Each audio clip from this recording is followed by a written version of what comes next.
Patata Bamama Bandiko, mesdames, mesdemoiselles, messieurs, bonjour en ce samedi 16 mars, ici Horizon RDC. Nous sommes là de nouveau dans vos chaumières pour vous présenter la situation de la République démocratique du Congo. À ma droite, comme d'habitude, M. Cornelis Nlandou de Onesha Africa. M. Cornelis, bonjour. Bonjour Patrick Yogo. Comment allez-vous? Ben ça va, on se maintient, ça va. Vous étiez très occupé ces derniers temps, on va voir tout ce qui s'est passé ces dernières semaines. À ma gauche, pasteur Bobo Koyamba du micro du pasteur Bobo, NPB TV. Pasteur Bobo, bonsoir. Bonsoir Patrick Yogo. Comment allez-vous? Bien, on dit toujours bien, mais le Congo va toujours mal. Vous semblez tous très fatigués, il y a quelque chose qui vous déplaît, on va entrer tout de suite dans la situation. Le sommaire, nous allons parler évidemment des élections en République démocratique du Congo, puisque le cycle électoral n'est pas fini. Nous parlerons également de la guerre à l'Est ou l'insécurité qui prévaut à l'Est de la République. Nous en profitons pour remercier évidemment notre équipe technique qui nous permet de diffuser cette émission. Alors je vais commencer par Cornelis Nlandou à ma droite pour qu'il puisse nous évoquer, comme à l'accoutumée, 2 ou 3 points d'actualité qui n'appellent pas à débat avant d'entrer dans le vif du sujet. Oui, la parole est à vous. Merci beaucoup Patrick, sans oublier que dans les sommaires on parlera du gouvernement. Qui fait partie de la nomination de la suite des élections. Exact. Mais voilà, si ça fait partie de la suite, mieux vaut le préciser. Ouais. Alors, d'habitude j'ai un seul sujet, cette fois-ci j'en ai 3. C'est un record. Bon, le premier sujet est relatif à l'arrestation de notre confrère, notre grand confrère, le représentant ou le correspondant de Jeune Afrique. Et notre ami a été arrêté il y a bien longtemps, 1 année je crois, lorsque Okende a été retrouvé mort. Donc le député Chérubin Okende. Le député Chérubin Okende, ex-porte-parole d'ensemble de Moïse Katumbi, lorsqu'il a été retrouvé mort, Stanislas Bougera a été arrêté. Correspondant de Jeune Afrique.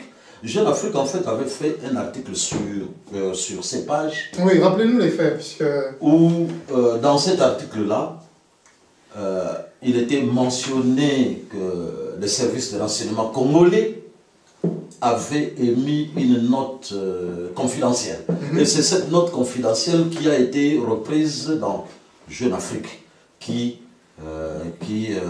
disait une fuite qui disait que tout est parti de la Cour constitutionnelle, ainsi de suite, voilà. Et donc, l'article est paru dans Jeune Afrique. Qu'est-ce que j'ai dit? Oui. Dans Jeune Afrique. Et comme Stanislas Bougera est correspondant de Jeune Afrique à Kinshasa, on a estimé, ou le service du Congo ont estimé que Bougera était l'auteur de l'article. Mais l'auteur dans Jeune Afrique n'est pas signé, le parti. L'article dans Jeune Afrique n'est pas signé. Et dans la loi journalistique, c'est logiquement l'éditeur de Jeune Afrique qui est responsable, qui devait être arrêté par les services secrets du Congo. Pas Bougera, pas Stanislas Bougera qui n'est qu'un simple correspondant, parce que Jeune Afrique peut écrire sur le Congo à partir de Paris, à partir des États-Unis, à partir de Dubaï, et donc il n'y a pas de traces qui précisent que c'est Stanislas Bougera qui est l'auteur. Et pourtant il a été condamné. Il est arrêté et le ministère public a demandé qu'on le condamne à 20 ans de prison ferme. Bon, ce n'est pas encore prononcé, mais ça va sûrement être prononcé. Et heureusement pour lui que le président de la République a même cité son nom lors du dernier point de presse début mois de mars, où il disait qu'il ne comprend pas pourquoi ce journaliste-là est arrêté. Espérons qu'il va être rapidement gracié. Ça, c'était donc le premier point? C'était le premier point. Alors, le deuxième point est quand même relatif à la guerre de l'Est, mais un peu soft. Vous savez, le ministre de la Défense, Jean-Pierre Bemba, est depuis hier à Kananga pour la fin de la session des militaires congolais qui sont en formation. Donc, aujourd'hui, hier plutôt, 431 sous-lieutenants, nouveaux sous-lieutenants qui ont terminé leur formation à Kananga et qui ont reçu leur brevet de main de Jean-Pierre Bemba. Ouais. Espérons simplement que ces sous-lieutenants qui viennent de sortir là ne vont pas fleurir encore la ville de Kinshasa. Parce que quand vous voyez le nombre de militaires qu'il y a à la ville de Kinshasa, c'est simplement scandaleux. Alors que la guerre est à l'Est, on multiplie le nombre de militaires à Kinshasa, et d'ailleurs chaque société a ses militaires qui surveillent les portes. Société commerciale. Les sociétés commerciales, chaque individu qui a un peu d'argent a son général ou son colonel qui surveille ses affaires, ainsi de suite. Donc il y a trop de militaires dans la capitale. Donc, mais pas assez au front. Pas assez au front. Donc c'est comme si Kinshasa était en guerre et à l'est là-bas c'était... Bon, espérons 431 sous-lieutenants qui sont sortis hier de l'école militaire de Kananga. Espérons qu'ils vont être utilisés à bon escient. D'accord. Ça c'était mon deuxième sujet. Et le troisième et le dernier concerne les contrats chinois qui avaient été signés sous Joseph Kabila. Et le président Félix Tshisekedi est arrivé en 2019. Il a estimé qu'il fallait renégocier ces contrats. Alors il est allé en Chine au mois de mai, fin mai 2023, pour renégocier ces contrats, pour les rendre gagnant-gagnant, win-win. Alors, l'une des conséquences du séjour du président en Chine a été la renégociation, donc la signature des avenants, c'est-à-dire de correction des accords qui avaient été signés entre la partie congolaise et le groupement des sociétés. Vous confirmez cette partie parce qu'à un moment, le ministre de l'information disait comme si ce n'était pas pour cette raison-là qu'ils étaient en Chine, juste pour être sûr que c'est à cette période-là qu'ils ont renégocié. Oui, mais je ne vais pas trop commenter la partie ministre de l'information, mais c'est pour cette raison. Non, ce n'est pas pour cette relation, mais pour cette raison, mais c'est l'une des raisons de son séjour. L'une des raisons. Et pendant son séjour, ils ont discuté de contrats. Et d'ailleurs, l'une des conséquences, c'est la resignature la signature des avenants. Et nous sommes au 5e avenant. Le 5e avenant qui a été signé avant-hier. Entre la partie chinoise et la partie congolaise. Mais qu'est-ce que ça veut dire, le 5e avenant? C'est que la RDC va passer de 3 milliards de dollars de routes à 7 milliards. C'est-à-dire, oui, plus que doublé. Donc la partie chinoise devrait construire des routes, et d'ailleurs l'agence congolaise de presse parle de 1000 km de routes nationales que la Chine va construire grâce à ces contrats-là. Donc nous passons de 3 milliards de dollars à 7 milliards de dollars d'infrastructures comprises dans le contrat chinois. Et non seulement ça, lorsque le contrat a été signé entre la RDC et le groupement de sociétés chinoises, on a créé une joint venture, la société Sicomine, qui est en fait la sino-congolaise des mines. Dans la Sicomine, la RDC n'avait que 25% de parts et la Chine avait le reste. Aujourd'hui, avec le 5e avenant, la RDC est passée à 40%. Et qu'est-ce qui est intéressant dans ces 40%? C'est qu'aujourd'hui, la RDC a voix au chapitre dans la Sicomine. Et d'ailleurs, la direction de la commercialisation dans ces communes va revenir à la RDC. Et ça, c'est très important. Et là, la RDC sait combien la Chine gagne dans la vente des mines, ainsi de suite, combien de tonnes de mines qui sont exportées, ainsi de suite. Donc, mais avant, la RDC n'avait rien à dire dans ces communes. En effet, on a que ce qu'on négocie. Merci beaucoup, Cornelis Landou, Pasteur Bobo. Cornelis a pris 3 points.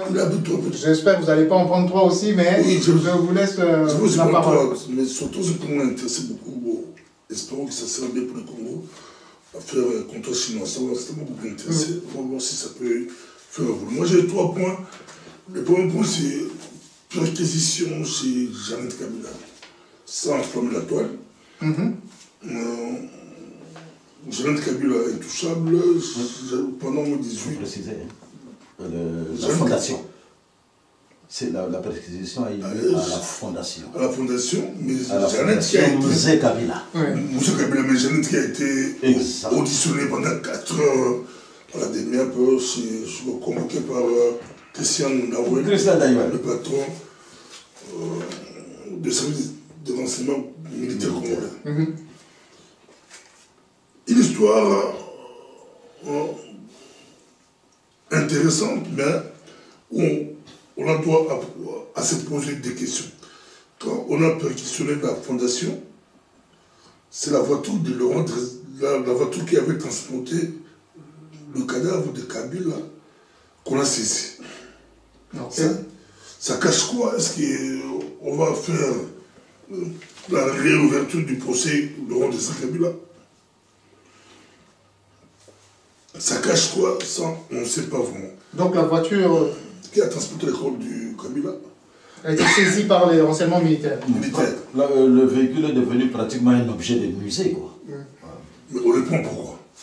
D'accord. Est-ce qu'ils ont caché des armes là-bas pour faire un coup d'État? Je ne sais pas. Ou bien c'est par rapport au passé, ça on ne sait pas. Elle-même, elle a été convoquée pendant 4 heures, on l'a écoutée. C'est lié à Kagame, c'est lié à la guerre du Kivu. On sait que les Kabila sont venus dans le sac de la FDL. Des Jeannette sont venus avec Kagame, quand ils ont pris le Congo. On dit en anglais wait and see.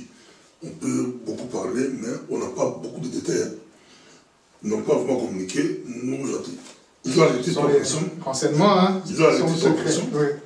Oui, c'est secret, mais quand vous interviewez une personne pendant 4 ans, des risques de fuite par rapport à ses avocats, on aura des fuites. Ou les fuites, il y a déjà, que c'est mélangé avec des fake news. Surtout qu'ils ont pris des ordinateurs, des GSM, des agents, on ne sait pas ce qu'ils peuvent trouver là-dedans. D'accord. Mais au moins, on touche une personne intouchable, il y a 18 ans. Pendant 18 ans, il a été intouchable. Ça, c'est quand même bon pour le Congo. Je prends un deuxième point, de la mort au drame familial au Canada, un certain Bénédicte Johnson Congolo. Il est rappeur sous un autre nom, un pseudonym.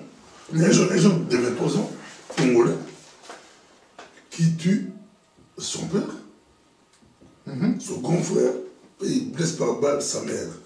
L'affaire bouge le Canada, c'est au Toronto. À Toronto, ok. Oui, l'affaire bouge le Canada, ça fait vraiment buzz. La communauté est sous les chocs, on ne comprend pas qu'est-ce qui s'est passé. Il y a trop de spéculations, on n'a pas beaucoup de précisions. Mais la vie de sa maman est hors danger. Okay. Le père, je crois, est décédé à l'hôpital. C'est l'aîné qui était décédé sur place. Bon, j'ai eu des gens au Canada, on n'a pas de précisions. Apparemment, c'était une discussion familiale. Et que quand le père est venu, il était son père, son frère était... c'est compliqué. Et il a été poursuivi par la police. Selon parce qu'il avait pris la fuite. Oui, selon les médias canadiens, il fouille à pied, mais avec l'arme. Il a tiré sur 2 policiers, il a blessé 2 policiers. Mais bon, quand tu as un revolver, tu n'as pas beaucoup de munitions. Donc, on a fini par l'arrêter. Tu ne peux pas, même si tu tires, tu ne peux pas. On l'a arrêté. Mais là-bas, il refuse de parler. On dit qu'il doit d'abord aller prendre des soins médicaux pour voir à l'Europe. Psychiatrie, pour voir. Vous connaissez l'histoire. Mais ça touche la communauté. Ça touche. Troisième point encore rapidement que je peux toucher. Oui, allez-y. C'est la mort d'un grand comédien, Gianni Faye. Gianni Faye, ça bouge, ça a même bougé les réseaux sociaux. Moi, ça m'a interpellé. J'ai fait des vidéos, j'ai interviewé un professionnel du domaine de production, Marcel Zundu, par rapport à toute la communauté pleure que la star est décédée parce que sa femme avait refusé de lui donner des documents, des papiers. Ah, c'était en France, hein, pour qu'il devienne résident. C'est en France. Moi, ça m'a interpellé encore. Et j'ai pris un spécialiste, Marcel, qui lui dit non. Ils ne savent pas. Tous ces comédiens ne savent pas que, même avec leur statut d'artiste là, ils peuvent avoir des papiers sans pourtant passer par des mariages à blanc. Donc, s'ils sont organisés, s'ils veulent le comprendre, s'ils veulent débander, ils peuvent avoir des papiers. Si tu es journaliste, artiste, musicien, tu es... de toutes les façons, c'était sa femme. C'était pas un mariage en blanc, c'était sa femme. C'était pas sa femme, c'est sa copine. C'est une histoire. C'est une histoire. C'était pas sa femme. C'est la mère de ses enfants d'ici en Europe. Mais c'est un peu comme l'histoire bouge. Mais heureusement, la fondation Denise a accepté d'enterrer des Diakiro, a accepté de la patrie. Ils donnent l'argent à la famille, on va rapporter les corps. Et notre communauté, des gens passent sur les réseaux sociaux, tout le monde veut faire des cotisations. Non. Tout le monde veut faire il y a des listes passées par là. J'ai demandé pour rapatrier le corps. La fondation Denise prend en charge. D'accord. Mais les Congolais, les artistes entre eux, ils s'organisent pour faire des cotisations. Ce qui n'est pas mauvais, on peut cotiser. Mais il faut que ce soit structuré. Qui demande d'argent pour faire quoi avec? C'est quelque chose qui revient souvent. Donc ça bouge notre communauté, il faut qu'on puisse être organisé. On est incapable, dans tous les domaines, nous sommes incapables de faire des cotisations pour un projet ça, que ce soit au Kivu, à l'est du Congo, que ce soit pour des deuils ou... On est incapable. Nous parlons, mais on est incapable. Il n'y a pas de caisse des journalistes, caisse des comédiens, caisse des musiciens, caisse de la diaspora, caisse qu'il n'y a absolument rien. Nous sommes la seule communauté, ici en Occident, qui n'est pas organisée. Le message est passé. Merci beaucoup, Pasteur Bobo. Merci, Cornelius, pour ces 3 points d'actualité chacun qui touchent la communauté congolaise à travers le monde. Nous allons entrer dans le vif du sujet. Le 15 mars dernier, la session ordinaire de l'Assemblée nationale touchait à sa fin. La majorité parlementaire devrait être dégagée. Les contentieux et les litiges électoraux au niveau de la députation nationale sont clôturés maintenant. Alors la question est de savoir, puisque le Premier ministre devra émerger de la majorité parlementaire de l'Assemblée nationale, où en sommes-nous aujourd'hui? Quel est le premier parti, le parti majoritaire dans l'hémicycle congolais? Quels sont les profils, les favoris pour être Premier ministre? De quel parti? La parole est à vous, Cornelius Landou. Oui, mais comme vous me donnez la parole, je vais commencer par la floraison des fake news qu'il y a aujourd'hui dans nos téléphones. Nous recevons depuis hier ou avant-hier des messages de la nomination d'une dame première ministre. La nomination, je ne sais pas, même la composition d'un parlement. Non. Depuis un bout de temps, il y a beaucoup de fake news. Le Premier ministre ou la Première ministre n'a pas été nommé, pas encore. Tout ça sont des fake news parce que jusqu'à aujourd'hui, nous sommes, quelle date? Le samedi 16 mars. Le samedi 16 mars. 2024. Jusqu'à aujourd'hui, samedi 16 mars. À 17h. À 17h, il n'y a ni nouveau gouvernement, parce qu'on vient de recevoir toute la liste des membres du gouvernement, ce qui est archi faux. On n'a jamais nommé un Premier ministre, même pas une Première ministre. On a même le nom d'une dame là qui a été nommée, ce qui est faux. Et le directeur de cabinet de Fachi, on parle de l'ex-DG de l'ANAPI. Non, il est toujours DG de l'ANAPI. On sait que c'est un pasteur. et que le président de la République a un petit faible pour les pasteurs, mais il n'est pas encore nommé. S'il va être nommé, c'est bon. Parce qu'il y a quelqu'un de Kinshasa qui me dit « Ah non, c'est lui qui sera nommé. » Qui sera nommé, oui. Mais attendons.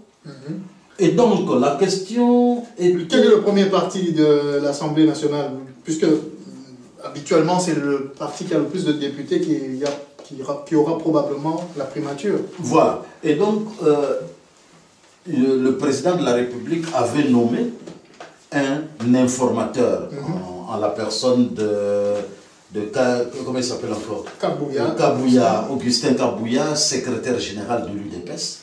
Il a été nommé informateur. C'est normal, hein, c'est dans le processus. Il y a un informateur et son rôle est de déterminer la majorité parlementaire. Pas la majorité gouvernementale parce qu'il n'y en a pas encore. Donc son rôle en tant qu'informateur était de dire au président, écoutez, j'ai consulté les amis, j'ai consulté toutes les forces. Voici comment l'Assemblée nationale se présente en termes de force. Et donc, la prochaine étape devrait être que le président puisse nommer un formateur ou peut-être un premier ministre en sautant l'étape de formateur. C'est aussi possible. Et cette personne-là va consulter les forces politiques. Donc, on ne peut pas dire aujourd'hui que non, ce soir le gouvernement va sortir. Non, il ne faut pas rêver, parce qu'il faut consulter les forces politiques. Pour la négociation des ministrables, des postes, ainsi de suite, avec des débats et même des guerres et des bagarres. Le poids des ministères aussi joue? Oui, ben vous savez... Défense, affaires étrangères... Déjà, il y a le poste de Premier ministre. L'UDPS dit que l'UDPS étant la première force politique, nous savons que l'UDPS a 69 députés après les élections du 20 décembre. L'UDPS a eu le plus grand nombre, soit 69 députés. Qui est en dessous quand même de... Qui est en dessous de la majorité. Et donc, ils ont besoin de coaliser avec l'UNC, qui est le deuxième parti de la majorité parlementaire. Le troisième parti étant celui de Sama Lukonde, je crois. Oui, c'était Bahati. AFDC. Bahati, l'AFDCA avait le troisième parti, mais seulement avec le contentieux électoraux et les députés qui ont été invalidés et d'autres validés, l'AFDC a perdu 6 sièges. Et l'AFDC n'est même plus le troisième parti de la majorité parlementaire. Donc, le premier parti, l'UDPS, le deuxième parti, UNC, qui a combien de sièges, l'UNC? 36 sièges. Mais, dans les contentieux électoraux, l'UNC a perdu 4 sièges. Donc, vous voyez un peu l'UNC, mais l'UNC reste le deuxième parti. Le troisième parti va sûrement être celui de Sama Lukonde, qui était le 4e parti avant le MLC. Pasteur Bobo, je vais vous passer la parole maintenant. Des informations que vous avez, puisque nous savons que vous êtes très bien introduit un peu partout. Qu'est-ce qui est en train de se tramer pour le moment par rapport à la formation, enfin la nomination du Premier ministre qui lui présentera son gouvernement au président de la République pour dégager qui aura quel ministère, quelles sont les forces en présence? À un moment, on avait entendu que l'UNC de M. Carnier s'était déjà coalisé avec d'autres partis politiques pour peser dans cette majorité parlementaire qui est recherchée. Qu'est-ce que vous savez de la situation? En tout cas, comme la situation se présente, il faut aussi, au Congo, le fake news sont aussi très importants. Quand vous écoutez les fake news, il n'y a pas de fumée sans feu. Oui, pas de fumée sans feu. Au Congo, c'est toujours... On comprend beaucoup de choses, bien que, comme a dit ton journaliste, Niembo est toujours... Niembo est toujours le cas. Et qu'au Congo aussi, si on cite votre nom, que c'est vous qui prenez la chose, 80% ça ne marche pas. Ouais, donc c'est une façon aussi d'éliminer quelqu'un. Oui. C'est des stratégies un peu compliquées. C'est comme si vous travaillez contre la personne. Oui, le président doit se répondre. On sait que ça peut être une femme, ça peut être une femme. Donc la femme qui est citée est déjà exclue. Beaucoup de chance. Ça peut être une femme, mais la femme qui est citée est exclue. 80%. Et la femme qui est citée, c'est Judith Tuluka Souminois.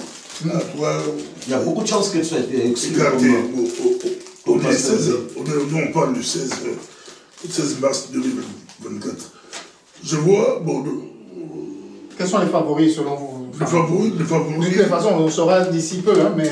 Les favoris, c'est vraiment très compliqué. Ou de quel parti politique? L'UDPS ne prendra pas la primature, mais que l'UDPS veut aussi prendre. L'UDPS veut prendre la primature, mais en mettant quelques exemples de l'Équateur. Bon, c'est l'UDPS. Pour la représentativité nationale. Il veut mettre quelqu'un de l'Équateur ou du Bas-Congo, je ne sais pas, mais de l'UDPS. Et donc les Yahoo? De l'Équateur ou du Bas-Congo ou ailleurs, mais pas Kassaïen.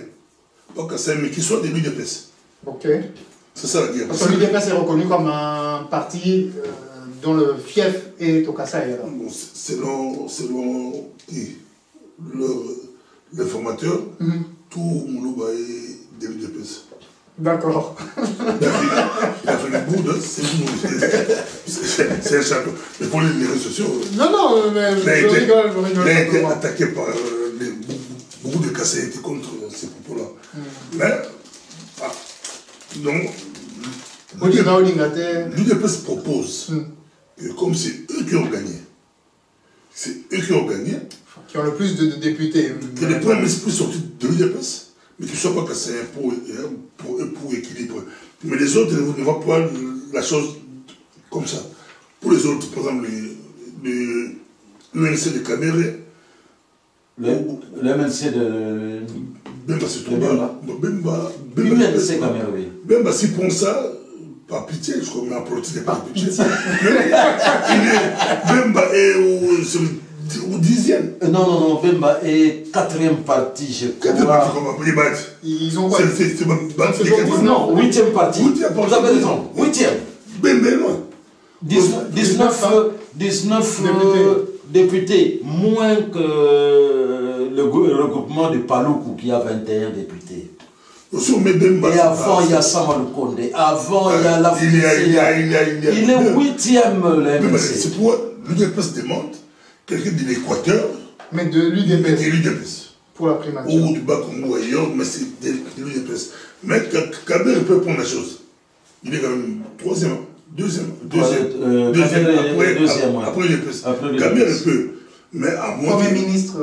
Non, son parti. Ah. Je ne crois pas que l'UDPS est prêt d'accepter que Kabir puisse être Premier ministre. À moins qu'on puisse donner au Moulin de Sakombi ou quelqu'un de l'USN. Mais pas Kabir lui-même. Pourquoi pas Kabir lui-même? Kabir a beaucoup de connotations avec l'UDPS.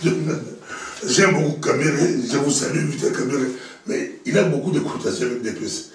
Donc, quand on voit Kabir, on voit Sanjo, on voit... Il a beaucoup de... Vous pensez, je vais passer la parole à Cornelis, qu'il y a certaines figures qui ne peuvent pas être Premier ministre non, pour la population? Je répondrai d'abord à la première question qui voulait savoir quelles sont les figures qui peuvent... Voilà, comme ça vous pouvez... facilement être... Oui, parce que moi je me dis... En positif comme en négatif, ceux qui peuvent être pris comme ceux qui sont exclus d'office. Attention, on s'est dit que l'UDPS n'avait pas beaucoup de cadres. Actuellement, c'est faux. Parce que l'UDPS, il y a eu beaucoup d'adhésions. Et quand vous voyez les images de la réception, l'informateur qui reçoit l'UDPS, vous voyez des têtes, certaines figures qui sont représentatives. Donc, des technocrates? Ou des technocrates. Donc moi, je suis convaincu que l'UDPS étant le premier parti de la majorité, l'UDPS prendra la primature. D'accord. Un gars de l'UDPS, pas de l'UNC, pas de Bahati, pas de non, de l'UDPS. Et vous avez posé la question de savoir qui peut être Premier ministre.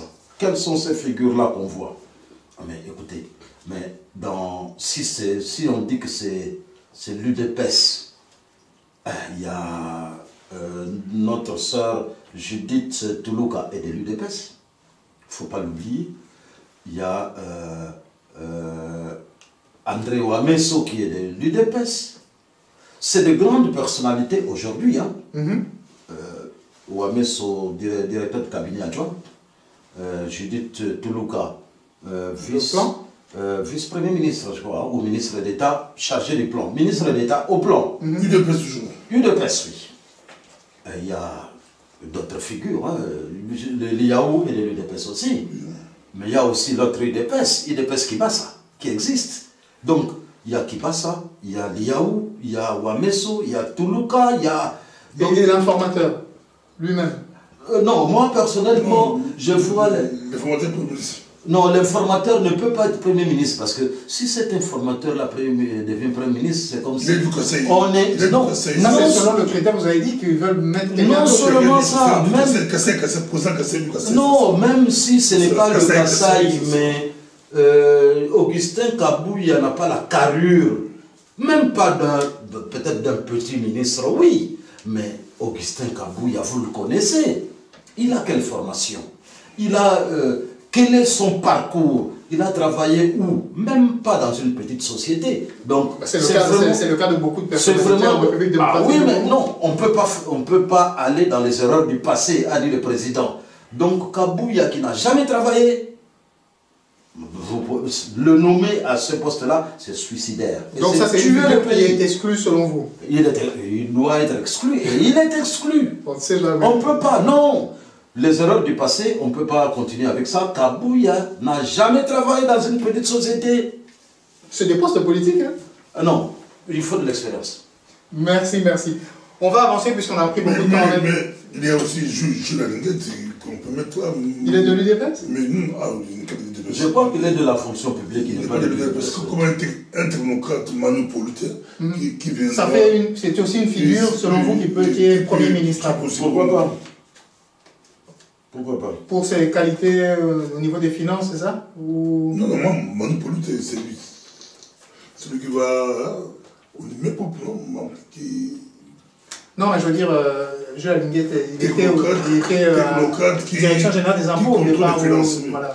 Qui va pour assainir, contrôler les voleurs et tout. Mais le Premier ministre aura du mal à suivre ça. Voilà. On va poursuivre. Oui, le système électoral, le cycle électoral ne s'est pas achevé, puisque la dernière fois qu'on s'était vu, il était prévu que le 31 mars, les sénateurs soient élus par les députés provinciaux. Et une semaine après, les gouverneurs et vice-gouverneurs. Aux dernières nouvelles, il y a eu un réaménagement des dates du calendrier électoral pour le suffrage indirect des sénateurs, des gouverneurs et vice-gouverneurs.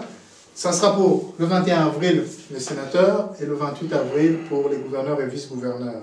Mais, entre-temps, on a entendu la sortie sur les réseaux, à la télévision, d'un membre du gouvernement, je pense, qui relayait les paroles du chef de l'État, puisqu'il y aurait des soupçons ou des bruits insistants de corruption passive et active pour l'élection des sénateurs, gouverneurs et vice-gouverneurs. Qu'est-ce que vous avez entendu par rapport à ça? Qu'on monnaie sa voix.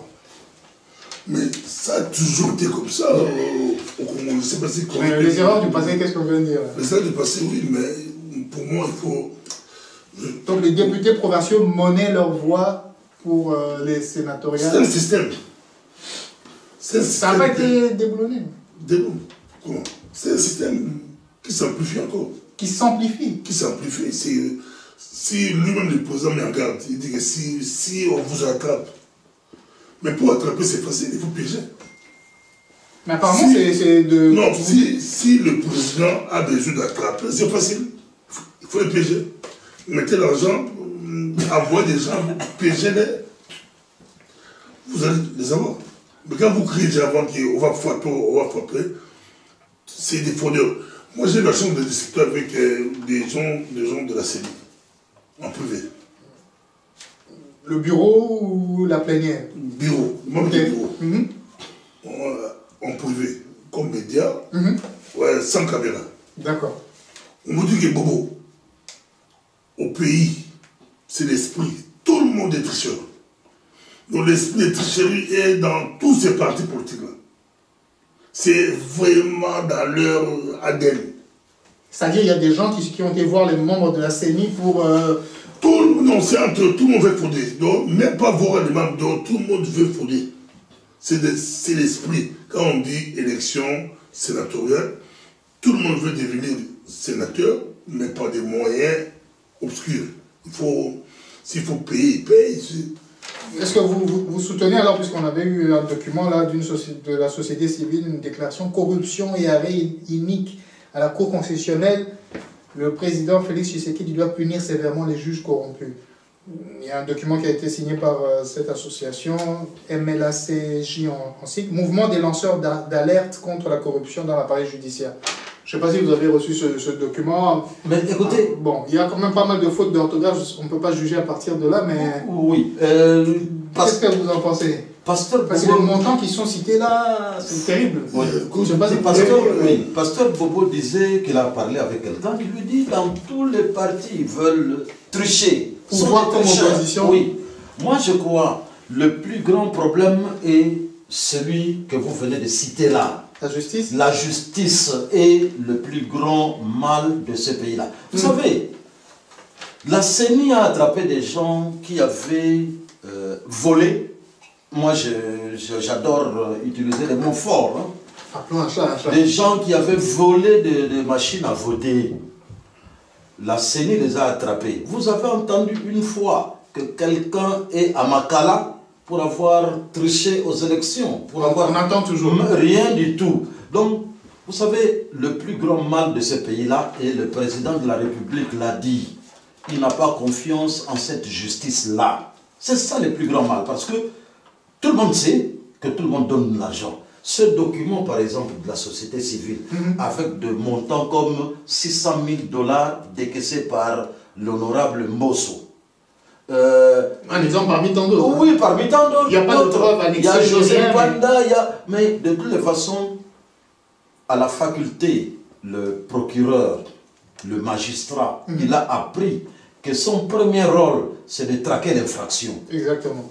Donc, du fait que ce document est sorti, il doit y avoir une ouverture d'action judiciaire pour chercher les preuves. Et si c'est fake news, il faut poursuivre les signatures de ces documents. Plus il y a des signatures. Il y a des signatures. Et donc, vous disiez que il y a le processus n'est pas terminé. Oui, il reste cycle électoral. Le cycle électoral n'est pas fini. Il reste l'élection de sénateur, de 21, gouverneur, le 28. Oui, pourquoi? Parce que, en fait... Pardon, et il y a quand même à Massimanimba le 28 avril toujours pour les députés nationaux. Oui, exact. Mais il n'y a pas que Massimanimba, il y a... vous savez, Massissi. Oui, dès que les élections du 20 décembre étaient terminées, on avait proclamé 477 députés. Il nous restait 23 sièges. C'est ça. Les 23 sièges, c'était 16 pour Massissi et Rutshuru, et le Kwamut, où il n'y a pas eu élection à cause de l'insécurité. Il y avait aussi 7 sièges pour Yakoma et Massimanimba, où la CENI avait annulé le vote pour cause de fraude. C'est ça. Et donc, Ituri Nord Kivu, il n'y a même pas d'élection. Hein. Ça a été annulé. Annulé carrément. Mais Massissi et Rutshuru, on voudrait avoir des élections. Mais vous savez que Rutshuru est aujourd'hui occupé à 100% par les M23. Est-ce qu'il y aura élection? Point d'interrogation. Mais la date est toujours prévue. La date est prévue, oui. On va peut-être... Non, mais apparemment, ils ont, les députés de la législature passée vont rester... Bon, ce n'est pas décidé, ce n'est pas encore dit. Hein. Oui, ce n'est pas dit. Parce que, non, jusque-là, on sait qu'il y aura élection à Massissi, Rutshuru et Kwamut. En attendant, c'est... Ah non, non, non. En attendant, ceux qui sont là, leur mandat est fini. À moins qu'on garde le siège vide, mais qu'on mette qu'on prenne les gens de l'ancienne législature. C'est celui qu'on a gardé là où il y a des guerres. Non, il y a... Ils ont prononcé plus ancien. Non, non, non, je crois. À vérifier. Bon, de toute façon, ce lundi déjà, vous savez, avec les contentieux électoraux, terminé les contentieux électoraux en ce qui concerne les députés. Il y a d'ailleurs eu les deux membres du bureau d'âge, les jeunes là, voilà. les deux, le fils Abati qui est mis dehors, le fils au questeur de la CENI qui est également mis dehors, remplacé par deux jeunes, il y a l'élu Persine Zouzi Oumba qui est élu de Matadi, 30 ans, et Ron Roger Bimouala, 28 ans, qui entrent dans les bureaux d'âge. Et ils sont convoqués en urgence pour une réunion lundi. Donc je crois quand même qu'on commence à aller vers la nomination d'un formateur ou d'un Premier ministre. Parce que quand le bureau d'âge va se réunir, ils vont convoquer l'Assemblée nationale et dire... Pour le bureau définitif. Pour le bureau définitif. Et dans l'entretemps, il sera sûrement l'heure pour nommer le formateur ou le Premier ministre. Très bien, merci Cornelis. Pasteur Bobo, vous avez peut-être une information plus précise par rapport à... Radio Okapi, les anciens élus de Rutshuru, Massissi et Kwamouth, autorisés à siéger à l'Assemblée nationale. Donc voilà, la précision. Bon, c'est une précision, merci. Voilà. Parlant de l'Est de la République démocratique du Congo, où l'insécurité règne toujours, comme à Kwamouth d'ailleurs, je crois qu'il y a même eu des soucis. Avec le Mabondo. Il y a encore eu des soucis entre les Teke et les Yaka qui continuent. Mais restons à l'Est de la République. Nous sommes bientôt au mois d'avril. En 1994, chacun s'en souviendra, en avril, il y a eu, au mois d'avril, il y a eu l'avion présidentiel de la République rwandaise qui a été abattu, avec deux présidents à son bord, le président du Burundi et le président du Rwanda. Donc le 6 avril, nous allons commémorer les 30 ans du génocide rwandais. Ils vont commémorer. Le génocide, c'est vraiment global, donc ça sera commémoré. Et entre-temps, enfin, d'ici là, on attend toujours la rencontre entre le président de la République démocratique du Congo, Félix Antoine Tshilombo Tshisekedi, et le président de la République rwandaise, Paul Kagame, qui a été nominé comme candidat président de la République pour son pays.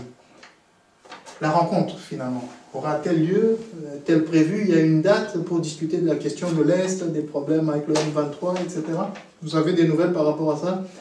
Le président de l'Angola continuait sa médiation et les a reçus tour à tour, en première République démocratique du Congo et puis tout récemment République rwandaise.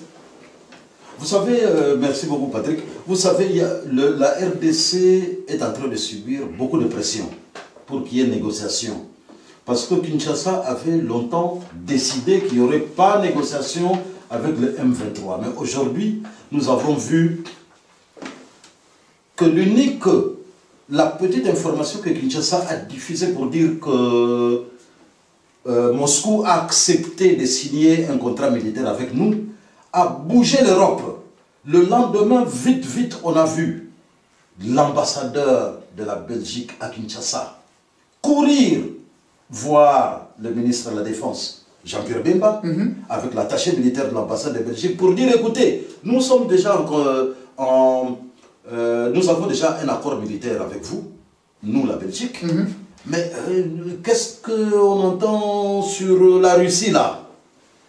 Ce n'est pas ce que la presse dit, hein, mais c'est ceux qui se sont dit. Et d'ailleurs la preuve, le soir, Mouyaya a rapidement sorti un communiqué pour dire, ah non, nous démentons le fait qu'il y a un accord entre la RDC et la Russie. Accord militaire. Accord militaire. Pourquoi? Parce que l'Occident a fait pression. La RDC ne peut pas signer un accord militaire avec la Russie. Vous savez, c'est pas fini. C'est-à-dire que la RDC n'est pas souveraine. Ben justement. Les pays africains ont oui. La façon... Non seulement la Belgique, non seulement la Belgique. Il y a eu dernièrement Londres qui est allé chez Fachi. Il y a une délégation de Londres qui est allée chez le président de la République parler de la coopération, parler même de la sécurité à l'Est, alors qu'on sait que Londres a un contrat pour envoyé même pour la migration. des réfugiés à Kigali.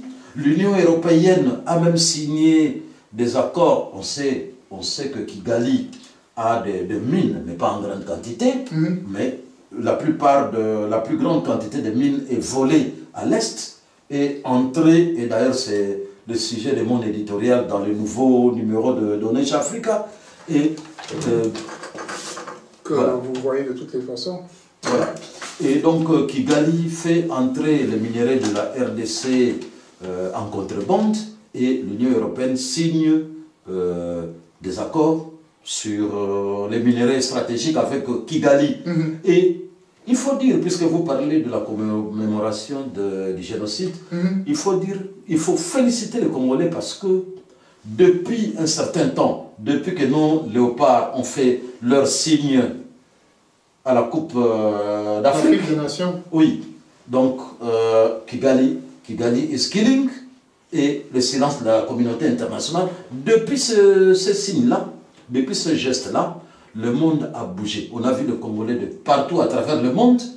Et même aujourd'hui, le terme de génocide est en train d'être avalisé. Parce qu'il faut dire que... Génocide congolais. Le génocide congolais. Parce qu'il faut dire que depuis longtemps, on a voulu parler du génocide congolais. Mais toutes les capitales européennes ont tout fait pour que le mot génocide ne soit pas utilisé pour la RDC. À la RDC, il n'y a pas de génocide. Ah non, le terme génocide veut dire autre chose. Non. Ce qui se passe à l'Est, c'est un génocide. Tout le monde le sait. Et toutes les capitales occidentales ne veulent pas que... Et donc, Kinshasa doit fournir des efforts pour faire reconnaître son génocide. Parce que Kagame utilise le mot génocide comme fonds de commerce. Mais quand il vient tuer chez nous, dans toutes les capitales européennes, on n'a pas encore tué un seul Congolais. Ça, c'est dangereux. Pasteur Bobo, sur cette question de mémorial, de commémoration, etc., le Rwanda, Kigali, ils ont leur stèle, leur mémorial, tout est bien mis en place pour que les gens puissent rendre hommage, etc. En République démocratique du Congo, est-ce qu'on a des lieux de mémorial comme ça? Il y a eu la guerre des 6 jours, Ouganda, Rwanda, Kisangani, des gens qui sont morts. Ça me choque. Est-ce qu'on a quelque chose Moi, j'ai fait beaucoup de voyages en Israël. J'ai fait beaucoup de voyages en Israël, plus de 5 fois en Israël. J'ai vu comment les Juifs commémorent leur mort.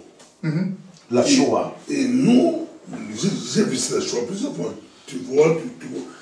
Nous, si eux, ils vont fêter leur truc, bon, leur génocide, je ne peux pas minimiser, leur génocide, c'est eux. Mais le nôtre. Nous, maintenant, comme a dit Cornelis, avec les gestes là, hier, j'étais à une manifestation devant le Parlement européen, des femmes d'origine congolaise, c'est eux qui ont écrit ça. Ils ont manifesté, c'était la pluie, sous la pluie, et ces femmes chantaient « Stop au génocide congolais ». Il est temps, il est 30 ans, on dit que 30 ans là-bas, mais nous, c'est 30 ans de souffrance. Oui. Kagame nous a colonisés pendant 30 ans. C'était presque concomitant, c'est-à-dire quand les réfugiés rwandais sont entrés chez nous. Eux pleurent, mais nous, on pleure 30 ans. Donc, il est temps que ça stoppe.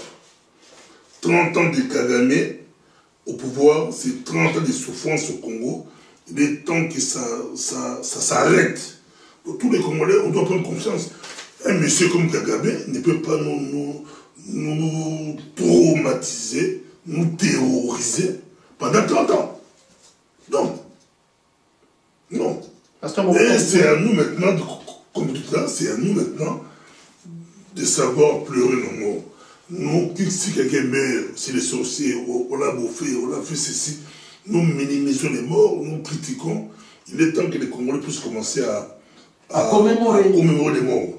Quelqu'un qui vous avez travaillé ensemble, s'il part, il faut montrer le côté positif, parce que la mort peut arriver à tout le monde. Et parler de notre génocide. Arrêtons de critiquer les gens s'ils meurent. Il a vécu, il est parti, et parlons de notre génocide. Nos morts à nous. Bien les intérêts. Moi, à l'époque, il y a eu un couple américain des États-Unis, on me les avait recommandés. Il fallait les accompagner au Luxembourg, pays Luxembourg. il devrait aller voir la tombe des soldats, de leurs parents. des soldats de la guerre mondiale. Guerre mondiale. C'était je vois toujours à la télévision, c'était ma première fois d'entrer dans ce cimetière-là. Non, c'est beau. Impressionnant. C'est joli. C'est un cimetière. Oui, vous arrivez donc, c'est bien fait. Et pour la République démocratique du Congo, tous les morts de Kisangani, de l'Est et tout ça, il n'y a pas un les Américains, c'est des gens qui ont décédé 40-45. Mais si vous entrez dans un cimetière américain, en Europe, ah non, c'est blanc, c'est bien fait avec des photos, de tout. Mais il faut dire et aussi... ils savent comment. Non, on peut le faire avec des bouts de guerre. Mais il faut dire aussi que... Oui, Cornelis? Oui, il faut dire aussi que la guerre de Kisangani, qui avait fait 2000 morts, la guerre entre l'armée rwandaise et l'armée ougandaise... Sur sol congolais. Oui, il existe un cimetière où il y a le 2000 croix des morts, grâce d'ailleurs à l'archidiocèse de Kisangani, qui a arrangé les cimetières en question. Et donc, il y a... Le lieu de mémoire existe, mais simplement nos autorités... Ils viennent rendre hommage. Ils viennent... C'est-à-dire le lieu existe, mais il faut décréter. Il faut décréter de journées du mémorial, de journées de souvenirs. Où le président arrive, oui. Là-bas, devant les 2000 morts là, on fait des cérémonies. Vous savez... C'était au mois de mai, je pense, donc c'est bientôt. Oui, le gouvernement peut prendre de la gaine là-dessus. Oui, mais vous savez, j'allais dire, j'adore les images fortes. Il faut dire que nos autorités n'ont pas tellement la culture de l'histoire. On oublie beaucoup de choses. Et c'est des choses qu'il ne faut pas oublier. Il y a eu les massacres là, il faut les commémorer. L'unique histoire que nous avons, c'est le stade des martyrs. C'est l'unique lieu de commémoration. Il faut qu'à un certain moment que nos autorités sachent que l'histoire est la base de l'avenir. Le passé est la base de l'avenir. Sinon, si on ne se réfère pas à l'histoire, on ne sait pas avancer. On va faire beaucoup d'erreurs. Il faut lire l'histoire. Il faut savoir que Mzee Kabila est venu avec James Kabarebe des Rwandais. Il faut le savoir. Il ne faut pas dire, ah non, nous avons été libérés par Kabila. C'est faux. Là, nous sommes en train de tromper l'histoire. Nous avons été libérés, entre guillemets, nous n'avons jamais été libérés. Hein. Et d'ailleurs, il y a... Le pasteur Bobo disait, ça fait 30 ans que nous pleurons. Ah, oui.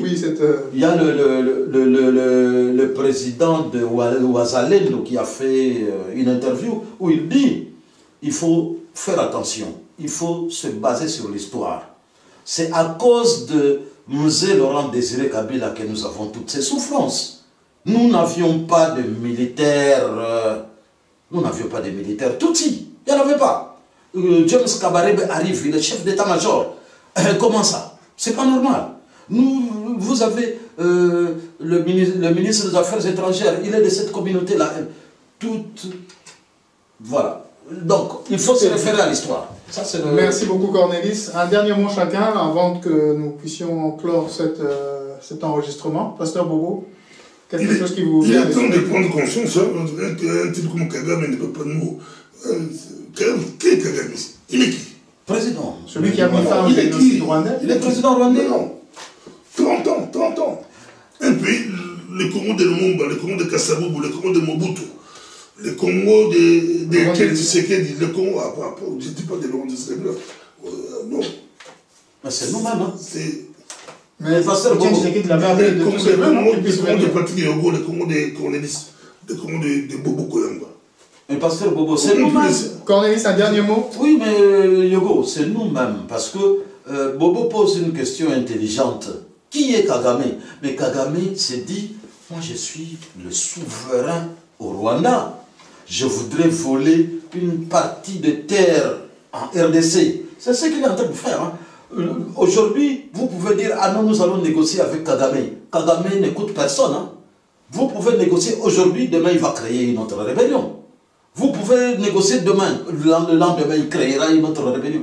Avec l'aide des Congolais toujours. Oui, Kagame n'écoute que le langage des armes.